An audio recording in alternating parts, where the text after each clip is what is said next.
अपना खून, पसीना, यातना, कष्ट झेल कर इस देश को आजाद कराया, उसमें जयप्रकाश नारायण जी का अग्रगणी भूमिका।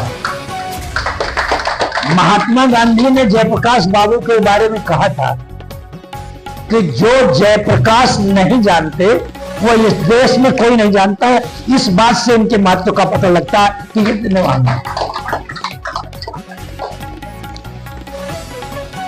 लेकिन जब देश आजाद हुआ तो ये महात्मा गांधी का जो सपना था कि अंतिम व्यक्ति का विकास होना चाहिए, अंतिम व्यक्ति जो है इस देश के अंदर, जब तक उसका सर्वांगीण विकास नहीं होगा तब तक देश का विकास नहीं होगा। इन्होंने सर्वोदय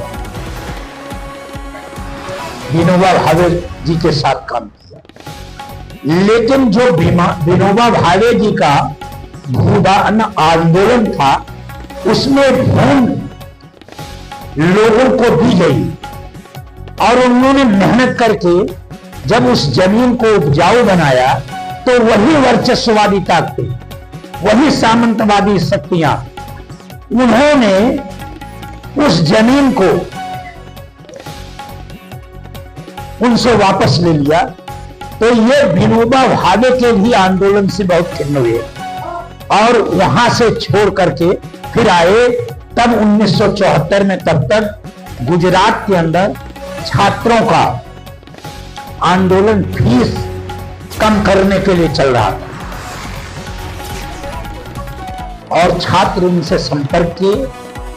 बिहार के अंदर पटना में भी यह आंदोलन पहुंचा और इन्होंने उसकी मांग की कि इन छात्रों के साथ गलत व्यवहार न हो। उसी बीच में एक घटना होती है कि राजनारायण जी का जो केस था, उन्होंने रायबरेली में जो मुकदमा इंदिरा गांधी पर किया था उसमें वो जीत गए और इंदिरा गांधी का चुनाव रद्द हो गया।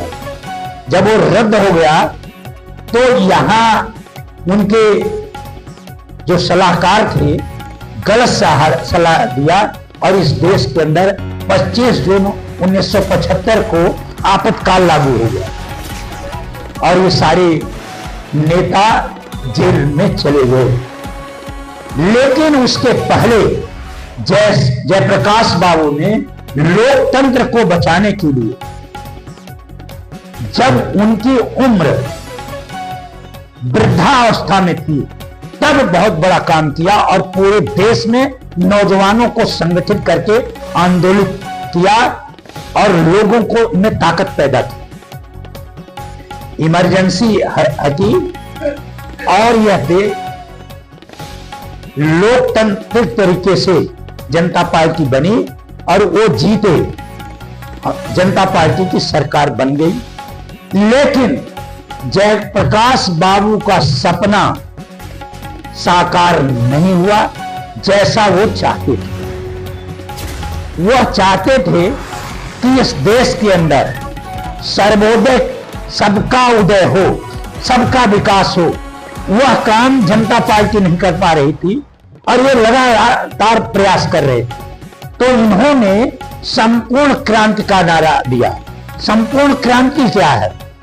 संपूर्ण क्रांति राजनैतिक क्रांति, सामाजिक क्रांति, आर्थिक क्रांति, आध्यात्मिक क्रांति, सांस्कृतिक क्रांति, धार्मिक क्रांति। मतलब क्रांति का मतलब होता है बदलाव। जो इनके अंदर कमियां हैं, जो रूढ़िवाद है, शोषण है, अन्याय है, उसको दूर करने के लिए, बदलाव करने के लिए इन्होंने जनता का आह्वान किया और खासकर नौजवानों को कहा कि नौजवानों, आपके अंदर ऊर्जा है, आपके अंदर ताकत है, आप लोग सामाजिक भी क्रांति कर सकते हो, राजनीतिक, आर्थिक, शैक्षणिक और सारी क्रांति आप ही लोग इसको सफल बना सकते हो। इनका लगातार प्रयास रहा कि देश के अंदर जब देश आजाद हो गया है, भारत का संविधान लागू हो गया है पूरे देश के अंदर, तो बदलाव आना चाहिए और सभी को न्याय मिलना चाहिए। लेकिन आज क्या स्थिति है? 1647 लोगों के पास भारत की जीडीपी का 50% रुपया पहुंच गया है। गरीब गरीब होता जा रहा है, अमीर अमीर होता जा रहा है। हम ये नहीं कहते, लेकिन इतनी असमानता, शायद ही जयप्रकाश बाबू जैसे लोग होते तो ऐसी असमानता को बर्दाश्त नहीं करते। जैसा लोकतंत्र पर प्रहार हो रहा, जैसे संवैधानिक संस्थाओं को कमजोर किया जा रहा है, लगातार डर और भय का वातावरण बनाया जा रहा है। जयप्रकाश बाबू जैसे लोग होते तो आज सड़क पर होते, लोगों को संगठित करते, आंदोलन करते और न्याय की मांग करते कि इस देश के अंदर लोकतंत्र है और लोकतंत्र तभी बचेगा जब जनता के अधिकार सुरक्षित होंगे। आज भारत के अंदर 83% लोगों की आमदनी 171 रुपए है। कहां खड़े हैं? 7 करोड़ से ज्यादा लोग भूखे सोते हैं और 20-25 करोड़ लोग भारत के अंदर एक टाइम रोटी खाते हैं। और हम कहते हैं कि हम विकसित देश बन गए हैं, विकासशील देश बन गए, हमारी जीडीपी बढ़ रही है, पूरे तीसरे नंबर पर आ रहे हैं। आप दूसरे नंबर पर भी आ जाओ तो भी आपकी जो सोच है, कुछ लोग यहां अमीर होंगे और बाकी जो योजनाएं हैं वो चलाते रहना पड़ेगा। कुछ विचारकों ने कहा है कि 2047 में आप कह रहे हैं कि हम 6 ट्रिलियन डॉलर हो जाएंगे। वो कहें चाहे आप हो जाइए, लेकिन आपके यहां गरीबी तो दूर नहीं हो रही है, क्योंकि कुछ लोगों के पास पैसा केंद्रित हो रहा है। 1% लोगों के पास देश का 40% रुपया पहुंच चुका है। तो इतनी असमानता है। लेकिन इस देश के अंदर जो रूढ़िवाद है, पाखंड में हम फंसे हुए हैं। हम जातिवाद और धार्मिक पाखंड में इतने जकड़े हुए हैं कि हम असली काम जो जयप्रकाश बाबू ने हमें रास्ता दिखाया है, जो हमारे विद्वानों ने, क्रांतिकारियों ने, स्वतंत्रता सेनानियों ने, शहीदों ने जो सपना दिखाया हमें, जो रास्ता हमें दिखाया, वो हम उस रास्ते पर चल ही नहीं पा रहे हैं, क्योंकि इतने अवरोध हैं, हाँ इतने बैरियर लगे हुए हैं। वो पाखंड के बैरियर सबसे मजबूत है और इस कारण जातिवाद का बैरियर इतना मजबूत है कि हम इस देश के अंदर कोई क्रांति सफल नहीं हो पा रही है। आज भी जस के तस ऐसी स्थिति बनी हुई है। कुछ लोगों के लिए लोकतंत्र में फायदा कुछ लोग उठा रहे हैं, बाकी सारे लोगों का उदय नहीं हो पाया। जयप्रकाश के बाबू के सपनों को अगर हमें साकार करना है तो हम लोगों को उनकी सामाजिक क्रांति, आर्थिक क्रांति, शैक्षणिक क्रांति, खासकर सांस्कृतिक क्रांति, इसको समझाना होगा, लोगों को बताना होगा। और हम तभी, हमें संकल्प लेना है कि तभी, और जो नेतृत्व है उन्हें भी यह समझना पड़ेगा। बात तो वो सबकी करते हैं, गांधी जी की भी करते हैं, जयप्रकाश बाबू की भी करेंगे, जितने भी विचारक हैं, जो प्रगतिशील विचारक हैं उनकी भी बात करते हैं, लेकिन काम वो उनके लिए नहीं करते, काम दूसरों के लिए करते हैं जो इनके मित्र हैं, इनके भाई बंधु हैं, काम उनके लिए करते हैं। इस देश के अंदर अगर 145 करोड़ लोग हैं तो सबके लिए काम करना चाहिए, तभी जयप्रकाश बाबू के सपने को हम साकार कर पाएंगे। इन्हीं शब्दों के साथ आप लोगों का अभिनंदन, आप लोगों का स्वागत। इन महान विभूतियों ने हमें बहुत कुछ दिया है, ऐसा साहित्य दिया है, ऐसी प्रेरणा दी है। मेरा लेख भी आया है, आज अखबारों में छपा है। हमने लिखा है जयप्रकाश से